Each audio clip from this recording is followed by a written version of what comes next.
Well, everybody, thank you so much for coming back to the DaliTalks podcast. I am so super extra excited today because we have a very, very special guest, Riley, who is a Marine Corps baddie, and she's doing amazing things. And I just want you to know who she is, how you can support her, and to tell all of your kids about her because I believe that she is a real great representation of what you can do when you least expect that, even from yourself. So, Riley, thank you so much for coming onto the show. How are you doing right now? Oh, thank you so much for having me. I'm reporting live from the Olympic Training Center at Lake Placid, New York. Today's also a very special day. I know you mentioned me being in the Marine Corps, but today I was promoted to captain of the Marine Corps. Yeah, September 1st. So thank you. Yeah, that's been something that I've worked really hard for, and I'm super blessed. So today's an awesome day. I get to train. I get to talk to you. I got promoted. So shoot, I'm riding a high. Wow, that is so awesome. So do you guys in the Marine Corps, does somebody get to pin you? Do you get to choose who pins you, your new rank? Yes. So because I am not at work right now and I'm at the training center, I will not be pinned till next week. So when I go back to work, I am going to have my boss, who's a lieutenant colonel, be the reporting officer, who's going to be the one that's going to do the whole ceremony for me. And then my father is actually going to be able to fly out, thankfully, and he's going to be a part of the ceremony as well. Oh, So I'm really excited. That'll take place in Washington, D.C. Next week. But it's like unofficially official. You know, my mhm. pay and my rank shows that, but I won't actually get pinned till next week. Yeah. Oh my gosh, that is so amazing. I know the feeling. I remember that. It's such a special thing. So congratulations. Let's dive into at what point did you think, I'm going to join the Marine Corps? Totally. So everyone's story of how they enter the military is a little bit different. Oftentimes, people have family members, and it's kind of a rite of passage. For me, it couldn't have been more the opposite. So I kind of have a unique story where I grew up in Indiana, so there isn't really any major military bases there. So the military community wasn't really something I was involved in or around in much at all.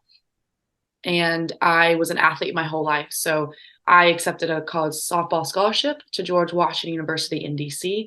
I was really excited to play Division One softball in DC to be close to politics, what's going on. And in my head, just assumed I would go into policy, government, three-letter agency. Of course, every 18-year-old's like, I want to be in the FBI because I see all these TV shows and it looks really cool.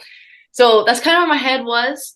And I knew that I have been extremely patriotic. I love my country. You know, I was 4 when 9/11 happened. So I don't necessarily remember everything, but I remember the repercussions and the changes and stuff after, and learning about history and stuff like that. So I've always loved my country. And when I got onto campus, I quickly found out that there was a Marine recruiter, and him and I just happened to strike a conversation. I haven't been on campus for a month at that time. And I remember just him telling me about the Marine Corps. And, you know, with my jaw dropped and my eyes wide open, I'm just like, tell me more, tell me more. And I just loved everything he had to say. And I decided then and there that I was going to go to officer candidate school that summer. So I actually went early. I went right after my freshman year to start my journey to becoming an officer in the Marine Corps. And it was the best decision I've ever made. Wow. So I'm learning from your story already because I thought that you had to commit before your freshman year in college. Hmm. That's really good to know. Yeah. So there's so many different routes. And like I said, some are more standard. So if you go to one of the military academies, for example, the Air Force Academy, the Naval Academy, that kind of stuff, like West Point, you go directly through it, right? Like your school's at.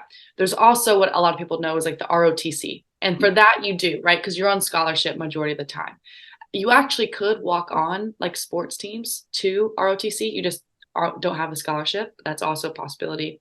And then what people don't know, which I didn't know, was my route. So for the Marine Corps specifically, it's called PLC, which is Platoon Leaders Course. And before you commission, you are able to go to Officer Candidate School and do OCS twice. So why it's twice is you're broken up because you're so young and you have zero military experience.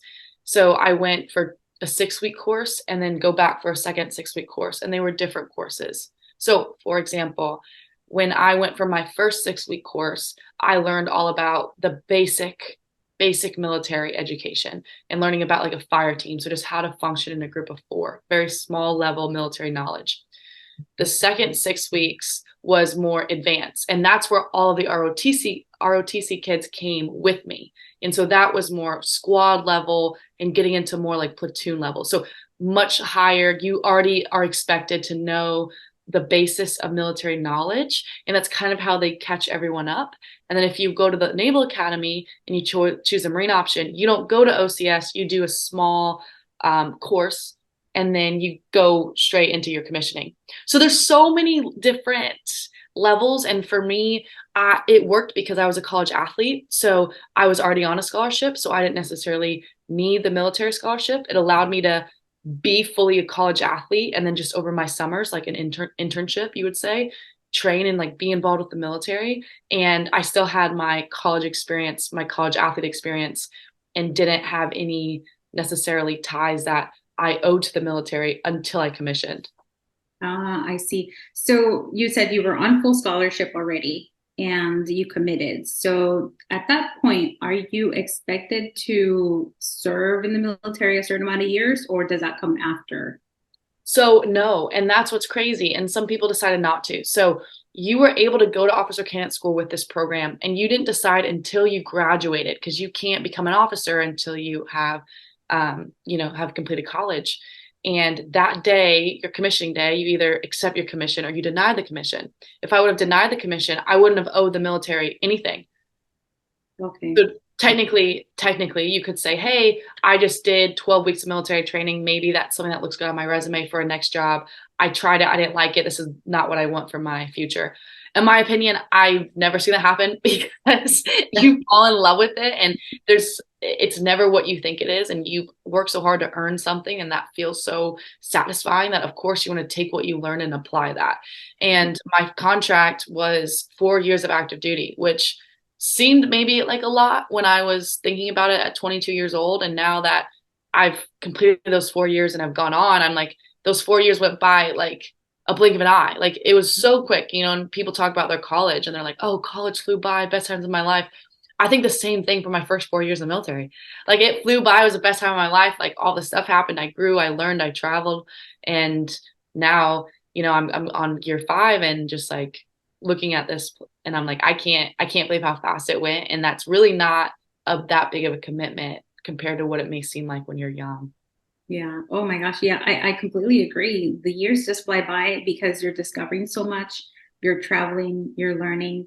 And maybe at the moment it feels like, oh my gosh, today's such a long day, like you're learning something new. But then you look back after that first enlistment contract is over and you're like, oh wow, that's crazy. Because I went in thinking I was just going to do 3 years and get out. And then 10 years later, and I miss it, but that's a whole nother story. But anyway, so you've done some pretty cool stuff. The other thing that got me so excited when I first spoke to you with the Veterans Chamber of Commerce was that you mentioned that you are Miss Military. And I was like, wait, what? Like women in the military can do that? And at that Marine Corps, women can do that? Because, there's this perception that like the Marine Corps is just all about train, train, train, train. It's all about the military. You have no room for this or that. So talk to us a little bit about how that happened. Absolutely. So I think there's parts of it, right? Like being a Marine is my primary job and my primary focus, and it does take a lot. And as you know, being in the military, there's stuff that you don't see. You don't see working on the weekends.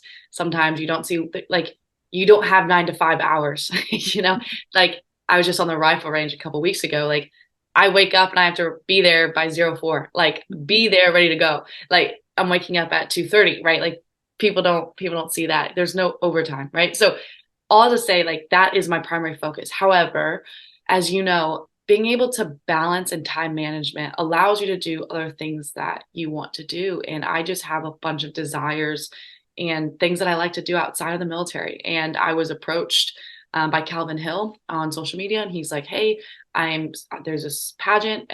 It's Miss Military, for Miss Military 2023. We think you would be an awesome candidate. We would love for you to participate." And when I first heard that, I'm like, I like kind of did one of these. I'm like, does he know? Like, I'm not a pageant girl. Like, and everything I like thought of, I'm like, I don't do that. You know, like that's not something that I am. Like, I don't even know how to like, I can walk in heels, but I don't know how to do that, you know, and like a talent, you know, you just think I'm like, I don't sing. Like, I'm not good at singing, you know, like I'll sing the Marine Corps hymn, but like that's about it. And anyways, I decided I was like, you know what? This is an interesting opportunity. Everything I do in life, I want to be bold. I want to be able to broadcast my story, not for me, but really to inspire women, especially younger girls as they evolve and grow up, and let them know that there's so many things that you can do, and to have the boldness and courage to just put yourself out there. And if you fail, you fail. And that was kind of my mindset was, you know what? I'll show up. I'll, you know, do my part. I'll prepare for it. And if it's good, it's good. If not, like I learned something about myself and I had fun doing it. So I remember I stayed in contact with them. I had just gotten back 3 days prior from Europe competing in bobsled and was like, oh my gosh, I like got my first spray tan in my life, like just because like, but I did like my own hair, did my own makeup. I showed up and I wore an old Marine Corps ball dress that I had, which was hilarious. And I ended up winning, which was crazy.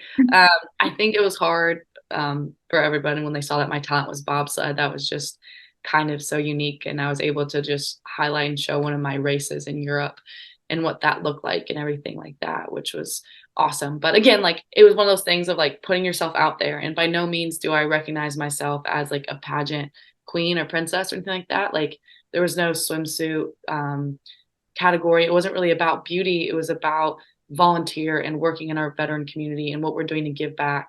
And that's why I really decided to do that. I'm a very strong Christian. I believe in giving back, especially to our veteran community. You know, we make up 1% of the population of those who serve. And, you know, sometimes we leave and we lose our sense of community. So I wanted to be able to incorporate and give back. And I love that that was the foundation. So I have a couple more months left, trying to make the most of it. But yeah, it was awesome. Yeah. Wait. Okay. So let me backtrack because you said this guy just reached out to you in social media. Now, nowadays, the first thought is like, wait, is this a joke? Or, you know, like, who is this guy? How did you vet him? Because that's scary because there's so many like tactics that are used to get to people for a whole bunch of different reasons. So, how did that go? Absolutely. And I want to preference this by like, don't just believe anything people say at first. I did the same thing. I was like, am I being like punked? Like, do people really think this? And I will also tell you, and I have to share with people, how I got on TV for the game show was the exact same way. I was reached out to on social media. So good things can happen from it, but how do you protect yourself? And that's the question you're asking. I think you need to be able to, like, first off, be like, does this make sense? Is this legitimate? Go to the page. People can buy followers now, buy likes, views on reels and all that stuff. So that shouldn't be your method. Look and see if they have a website. Generally, if you have a website, that's pretty legitimate. I'm always big on like, hey, then let's get on a Zoom call. Yeah, I would love to hear more before I commit. Let's get on a Zoom call. That way I can see your face. I can make sure you're who you say you are. I can actually hear about you. You actually see who I am. You know, I am big on social media and I put myself out there, but you don't know what like you're gonna get. Instagram's a highlight reel and you can edit and change and kind of do whatever you want. So I highly recommend doing that and then following up with other sources, you know, searching them on Google, doing some background checks, doing some research before yourself, and just always take some of the things that you learn with a grain of salt. Being skeptical about things isn't a bad thing necessarily. It can protect you, but know that there are some good things that can happen through social media. And two of them being the pageant and going on the TV show was from Instagram. So it's worked so far. But I've definitely had my fair share of like fake people, you know, wanting to do all this kind of stuff. But sometimes you have a good vetting process. You can filter them out. Yeah. Thank you so much for being so specific about how to vet people because a lot of people just have no idea or they doubt themselves. You also mentioned that you were on a TV show and bobsledding. So my next question is, when you're doing all of these things outside of the military, do you have to ask for permission? Yes, and everything. So when I decided to join the Marine Corps, I knew that you basically are signing yourself over to the government, for lack of better words, right? That I am a representation of the government. I work for the government. I'm employed by the government. And especially when you're in the military, you're a first responder. And so people have to know where you are, what you're doing all the time. It's a little bit different than the civilian sector. Even my Marines on, we call weekends liberty periods, 48-hour liberty periods, like where you're going to be, what are you going to do? How can I get a hold of you? These kinds of things. So there's a lot more accountability and responsibility that takes place. And so at any and all times, my command needs to know where I am, what I'm doing. And then also you just can't assume the answer is yes. Based off of op tempo, what's going on, deployments, training, all those kind of things. I've had to say no to a lot of opportunities, but I've also been able to thankfully say yes. So for example, the pageant was on a Saturday night. And at the time I was stationed in Oceanside at Camp Pendleton, and it was in San Diego. That was a really easy thing. But I still asked my command, hey, I want to give you a heads up. This is what I'm doing. I remember I told my boss, and then I sent them a picture after I won, and like kept them involved that way as well, right? You never want to be the highest person with a secret, especially in the military, and you want to make sure that you have solid comms. Comms are a good communication to make sure that people know what's going on for your safety and for the Marine Corps as well. Mm-hmm. Wow. So what did that conversation look like with your bosses? Because we always have like more than one. Where they were like, "What? You're doing what?" did they did they have that response, or where they were like, "Oh, okay, yeah, go for it, sure." I think so. The unit that I was with, I was there for 3 years in California, and I think my bosses and peers, the officer corps, learned out quite quickly that I constantly am involved in some crazy things, and like it almost like the shock kind of wears off. Like, oh, what are you doing now? Oh, shocker, you're gonna go and do this. Oh, okay.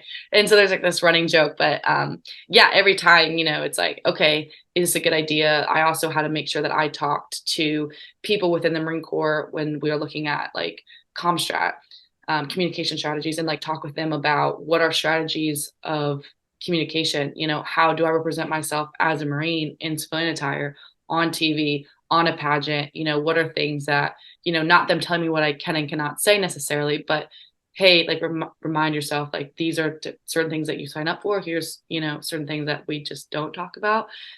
Here's things that you can talk about. And, what does this look like so they can help and be a resource for me?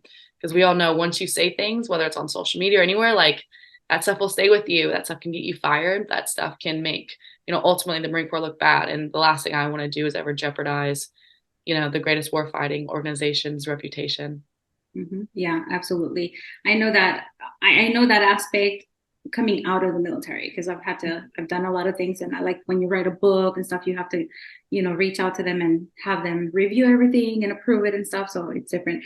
And honestly, I love your response that, you said that they were kind of like used to you doing stuff, and they were like, once again, that's really, really cool, because I really want to emphasize that when you're in the military, you can do a lot of things. I know that I went into it not realizing that. So I always restricted myself because I was like, oh, I probably can't do that without even asking. And that came until much later. And also, I want to say this, and maybe it's a bias, so forgive me, but I feel like officers have way more leeway than enlisted people. So I will respond this way. And I think you actually answered your own question. I would say officers are more bold to ask. Oh, yeah. Mm-hmm. It's the hard questions than enlisted, because I've had everything that I've said, and I preach this all the time. It would have been so easy for me to tell myself, no, that wasn't possible, based off of my interpretations, thoughts of what someone else was going to say. And when I asked to go on the game show, when I asked to be in the pageant, when I asked to allow myself to train for bobsled, the easy thing would be for me to tell myself no, because I'm scared of what my boss was going to tell me. And I think being an officer, because for whatever reason, maybe because of the rank, maybe because I've had more training and education, I'm maybe more confident, I'm more used to leading, and we know how to ask and we know how to interpret and brief maybe a little bit better. I felt like it wasn't necessarily because of my rank. I felt like it was because of the confidence that I had to ask. And like you just talked about, if you don't ask, the answer is always no. Always. Right. Closed mouths don't eat, right? And so how do you know whether or not you can and cannot do something if you don't tell somebody? And there's so many things that I think later on, looking back, like I've had numerous conversations with a bunch of Marines that were like, "Oh, I didn't know that was even possible." Mm-hmm. And I was like, "Ask." And then all of a sudden, you wouldn't believe it. I had some enlisted people like join the Marine Corps teams, and like they're on the golf team, they're on the Marine Corps running team, they're training with the Marine Corps boxing team. Like all this other stuff opened up because they were like, "Well, I didn't know if I could ask." I'm like, "Ask, Mm-hmm. apply, put yourself out there." Like again, worst case, if the answer's already no, at least give yourself some kind of possibility and probability. And then I will say with that second, I'm actually gonna disagree with you in a way. It's harder for me as an officer to do these things because when I'm not there, I'm one of one. Mm-hmm. Compared to, if you think about it, if you look at a platoon, you have a platoon commander that's in charge of, let's just easy numbers, let's say 50 Marines.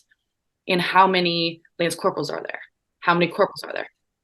A massive amount. So if I'm missing a Lance Corporal or Corporal for a couple weeks, that's probably not felt maybe as much if I'm missing my platoon commander that's supposed to be running the show. So to be completely honest with you, I actually think that it's been more difficult for me, and I felt way more guilty, and I've struggled with that of being away from my Marines when I'm doing these things and I'm training, that I feel like I'm letting them down potentially more because I am the officer, because I'm supposed to be there leading by example and making sure that they're all okay, and doing it from a remote location. I'm still doing it, but it's not the same.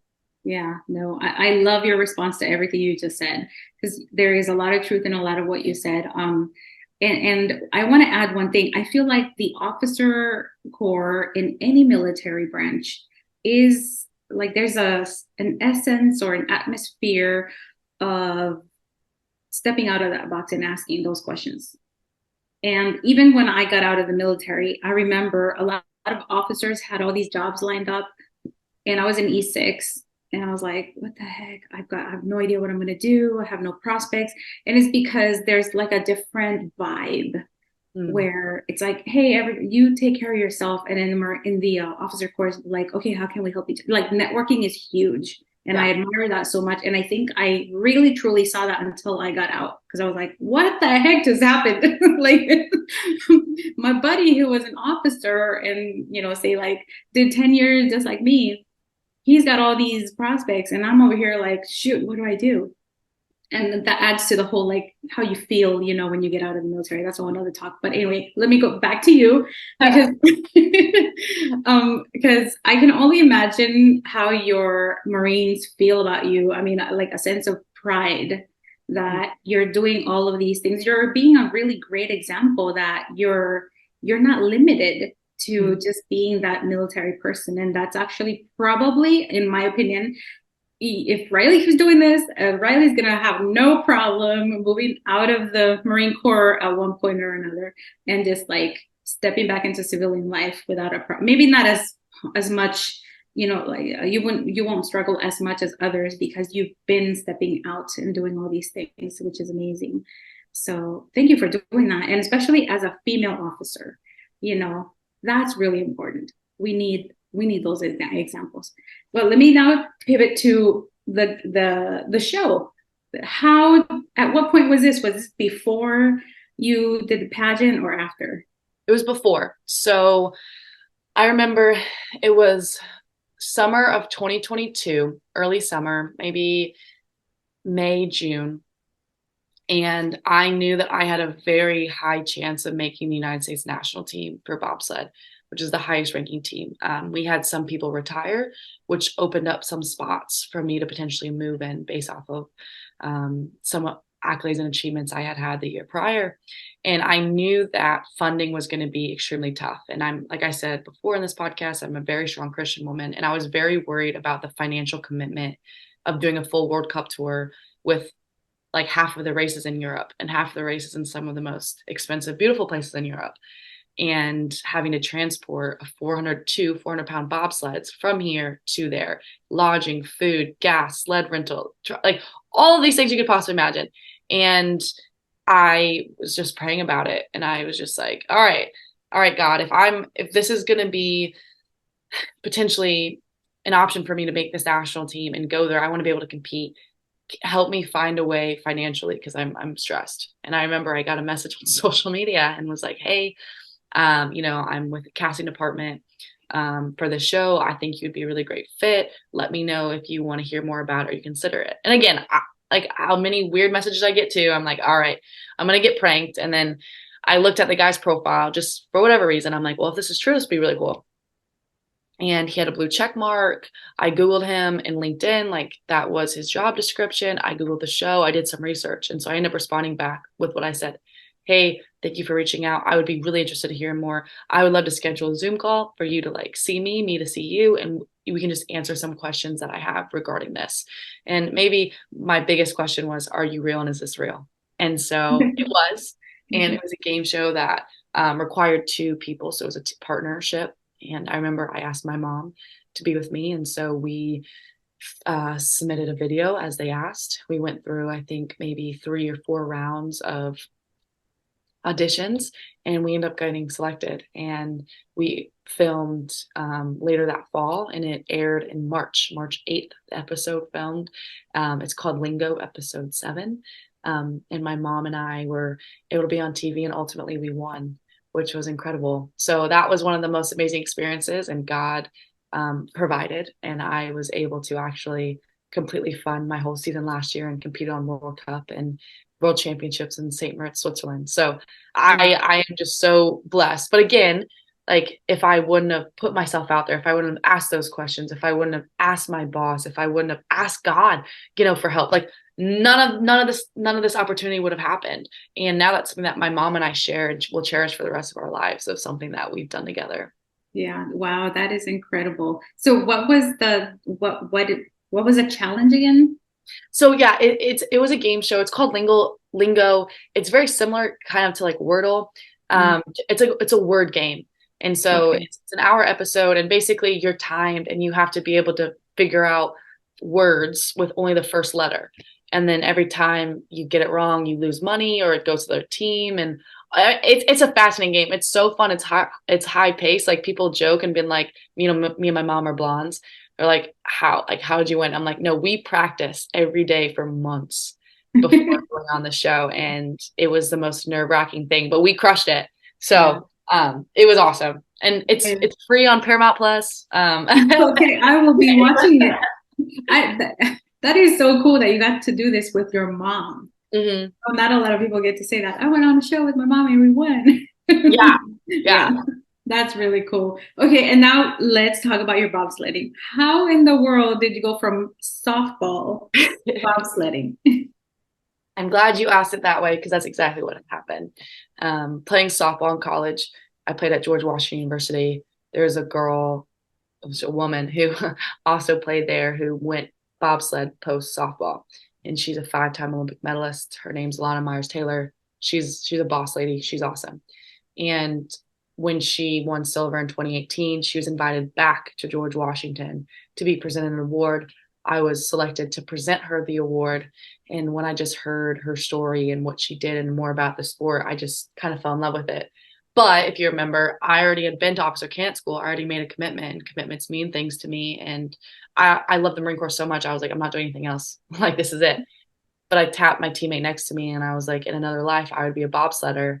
And I remember I got to the fleet. It was COVID.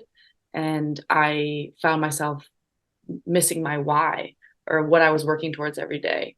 And that's when I decided, you know what, I'm going to be bold. I'm going to take a risk. I saw that she posted that they were having an online combine. I picked up the phone. I just called the coach, called the Olympic coach. Wow. Hey, like, my name's Riley, blah, blah, blah. And I'll never forget that moment. I don't know what I was thinking, but thinking that, is this even possible? And at the very least, it gave me something to train for, something to try for the combine. Very similar to NFL combine, sprints, lifts, that kind of stuff. Just trying to gauge your athletic ability. So it gave me something to work for. So I was like, this probably won't happen. Like, I'm not a top athlete in the United States. I mean, I played D1 softball, but like, what now? And so I ended up making it. And now I was like, oh my gosh, the hardest part, I had to go ask my boss, like, can I, take 2 weeks off to go to a tryout in person? And I was so scared. I was reckless. I didn't sleep that night. I was all over the place, and I walked into his office and I was like, sir, I really need to talk to you. And I will never forget to this day the ease that he put me at. He's like, yep, we'll allow you to do this. I'm going to confirm with the CO. But we think this would be an awesome opportunity. You've earned it. You've worked hard. You've proven your worth here. You've proven your value. You're trying to make the most out of a situation within COVID. I don't think that they thought that, and I didn't either, that I would be where I am now. I think it was just like, hey, this is an awesome opportunity. It's a morale story for you. Like, you're PTing, you're exercising, you're highlighting the Marine Corps in a positive way.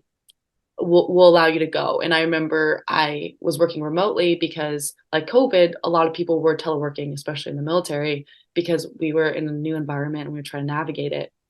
And so, yeah, I was able to go for 2 weeks. I ended up making the team. And I think then I was like, oh no. And I think they were like, oh, we're in trouble.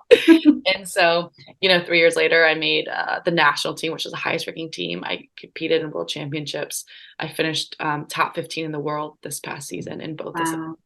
And, all that is because I had my command believe in me. I had the Marines that stayed back, covered down, and helped me out. I had my leadership believe me. Like, this is not my story. This is a story because everyone that was around me, everyone who believed in me, and everyone who supported me, and everyone that picked me up when I was falling and I wasn't able to be there. So why I'm so excited to share my story, why I'm so excited to tell people about what I'm doing, is not to boast or gloat about me by any means, because what you may see my face, but what you don't see is the thousands of faces behind me that made this possible, the countless number of names that I would spend hours just talking about, and I know it all the time for. So there's so many people that I just want to thank, and this would never happen if it wasn't for each and every one of them.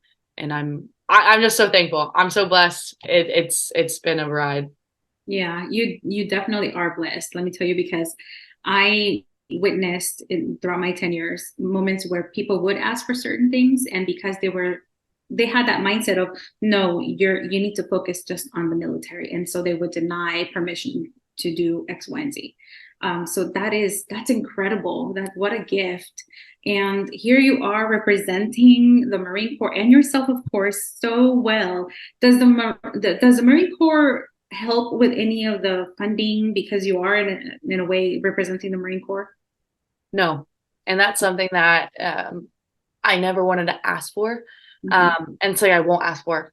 They have allowed me, and the Marine Corps has been so good to me I get paid like everybody else, right? Like, because I still work. It's not like I'm just hanging out, despite what people think. I go back and forth. I work weekends. I work holidays. I work whenever I can. Even here, I have my laptop. I'm on calls. I'm just navigating things from remote status, but they do not cover any of the funds or travel or anything like that. I just am allowed still my normal twice a month paycheck, like everybody else does. Right. What about leave? Because every time you go train, you have to use your own leave. What happens if you run out of leave? Right. So there are times when you are able to go into the negative, and there are times per the Marine Corps order on leave and liberty, if it's for an Olympic level event, PTAD is authorized. So when I'm in competition and when I'm actually competing in world championships or the World Cup races and that kind of thing, I am able to use PTAD, and I still work during the whole time and everything like that. And then the times when I do take my personal leave, I actually still work anyway. That's because the Marine Corps has given me so much. I don't ever want to be seen as taking advantage of the system or what I've been given. So I try to give everything I have back and more. And then I actually don't take my own really personal leave. I remember for Christmas and holidays, I work through them. I take the duties. I make sure that I'm in office so my Marines can go. I make that sacrifice, not because I want to. I make that sacrifice because, again, I've been given so much that any chance that I can cover down for people who do that for me, I want to be able to do that for them. Yeah. I think I would do exactly the same thing, because you have that sense of responsibility and you recognize how much you've been able to do. Can you explain what PTAD is for a lot of people who don't know? Yeah, so acronyms in the Marine Corps and the military, right? There's so many. PTAD is permissive temporary active duty. So essentially what that means is I'm not physically located at my home station. So I'm trying to describe it for people, but my base that I work out of is in Quantico at this current time. And so basically when people go TAD or something, they're going to a different command or a different unit, or like sometimes for training, schooling, exercises, deployments, all that kind of stuff. Permissive, it just means that and how this works, I'm not necessarily going to another military base. So, when I'm here, I'm at the Olympic Training Center. There's no Marine Corps base up here or anything like that with that job. So I keep my same job. I'm just working in more of a remote status. Right. Yeah. Pretty much a temporary duty station. Yeah. Mm-hmm. So let's talk about the funding. How can we help you? Because I'm all Team Riley, and and I've been telling people about you because I've been looking forward to this conversation since I met you. And I tell my girls and my husband today, my husband was like, "What do you have today?" I'm like, "I'm going to talk to Riley." He's like, "The girl, the Marine bobsled." We're like, "Yeah." Yeah, no, we're all like, okay, it looks like we're going to be very tuned in to the bobsled in this coming Olympics. Yes, first off, the hardest thing to do is ask for help, and I still struggle with asking for funds. It's just uncomfortable. It's awkward. So the ask that I tell people is there's several ways that you can help me.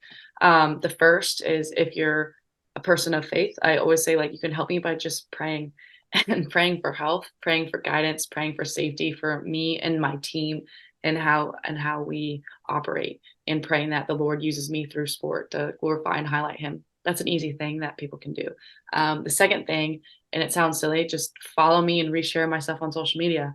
The more people I can get my story out to, it doesn't really cost you anything to hit like or to share a video maybe or repost it to your story. That actually allows me to continue to reach bigger audiences, which allows maybe companies to be more attracted to me, or other people find me through podcasts or that kind of stuff. And then third, obviously there is that financial demand.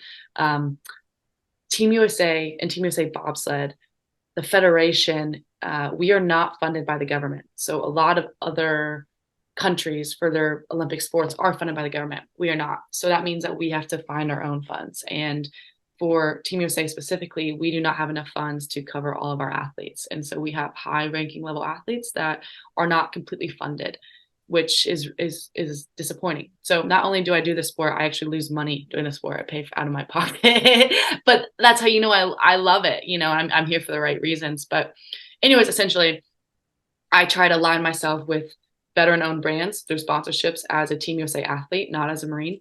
And then I also have a donation page. So twofold. You guys can support me. I have a GoFundMe link, and I have different kind of resources like that. Or there's an option where you're able to go and support some of the companies that support me. If you buy some of their products, I get a small commission. They've already decided to help and fund me a little bit monthly.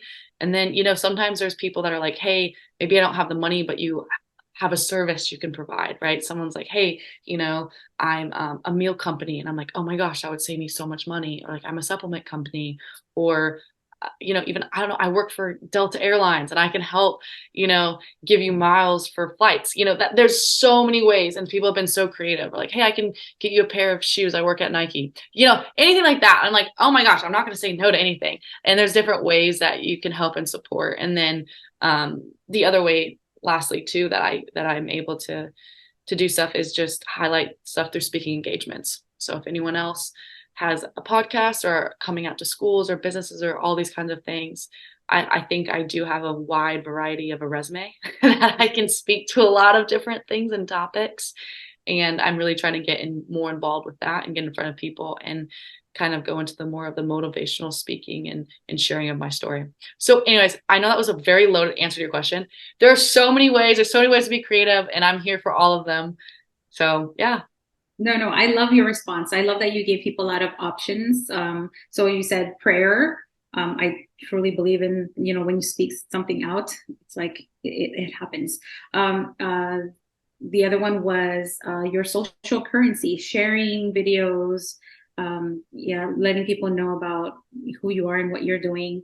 That way you can get recognized by some brands that might want to sponsor you. Of course, going onto your webpage, to your GoFundMe, and donations.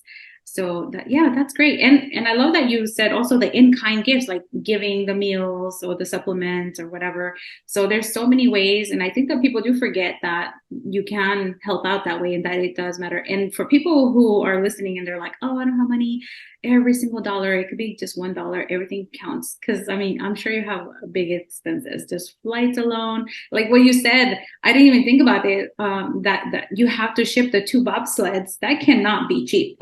Those are heavy. Thousands of dollars. Thousands of Yeah. dollars. Yeah. Yeah. Uh-huh. And I want to invite people to check out your Instagram. Can you tell us what your Instagram is, please? Yes. So my last name is very tricky. It's pronounced Tejcek, but it's not spelled like that. So on Instagram, you can find me at RI dot Tejcek. So it's that first one. I'm only on Instagram. So I know some people will talk about TikTok and all those other profiles. No, like I have one. That's where you can find me. I have my email linked to that as well. And I also just want to leave it open for anyone listening to this that is inspired by my story, wants to talk more, maybe just wants someone to be in their corner and give them that bold push to ask for something. I actually reply to every single one of my direct messages that is appropriate. So if you reach out to me and you ask for something, I'll always offer to schedule a phone call. I'm not a stranger to give my cell phone number out to people to be a resource. What's the point of having this story if I don't bring people along with me and support people in it? So that's something I'm very passionate about. So anyone listening to this, please feel free to reach out to me. Just make sure you do it correctly and you'll get a response from me. Yeah, definitely. And remember, she's available for speaking engagements. I'm assuming virtual and some in person. Mm-hmm. Yeah. Okay, great. There we go. Any last tidbits that you want to share about you or anything that we've spoken about before we wrap it up? Man, I always want to leave with leave people with something. And one last saying that I just kind of want to leave people with is do not tell yourself no before someone else does. And I think that was a theme of what we talked about. And stop letting your self-doubt or your worry about someone else's response dictate you trying and putting yourself out there. I think a lot of people would be very amazed and surprised of what people are capable of. And if you show how passionate, how much you want something, you do your research and you present it, and you speak to it in an educational way, people want to help you. So again, I just want to reiterate, do not or stop telling yourself no before someone else does. And I just want to leave you with that. Yeah, I wish you would have told me that back in '97, but you were a baby. I was just born. Oh my gosh. I'm telling my age. I'm 44 and I'm proud of it. You should be. You should be. Well, Riley, this has been incredible. I hope that you really enjoyed and learned from my conversation with Riley. She's an incredible young woman. I'm telling you, if you have children and if they have ever thought about joining the military, I think that conversation would be ideal to show them that you can do more things in the military than you think. And I hope that it also helps you debunk certain stereotypes or myths that you've heard about the military. Riley, she had a good point. She just keeps asking. There's something that she shared after our conversation when we stopped recording. She said, if you only knew how many no's I've gotten. And I wish she would have shared that with y'all, because some people think, oh, she's got it easy. She always gets a yes, but she does get rejected a lot. And some people have even told her nope, yeah, you can do that until after you leave the military. So don't think that it's that easy. It's not always a yes, but you will get a yes if you ask sometimes. And the more no's you get, sometimes that gets you closer to that yes. And that's something that I've learned until I got older. Like I said in the conversation, I saw certain things in the military where, people would ask for permission for certain things, or maybe I would, and then I would get a no. So I thought, okay, I guess I shouldn't be asking. And I wish somebody like her would have told me, no, girl, just keep asking. But anyway, so I'm going to leave it at that. Thank you so much for listening. If you're watching on YouTube, I want you to please let me know in the comments what you thought about this episode, or if you have any questions. If you are on a podcast platform, please go ahead and leave a review on that platform. It really helps with the ratings, and also to give people an idea of what they can expect from this podcast. Again, have a wonderful day, and I look forward to hearing you and tune in next week.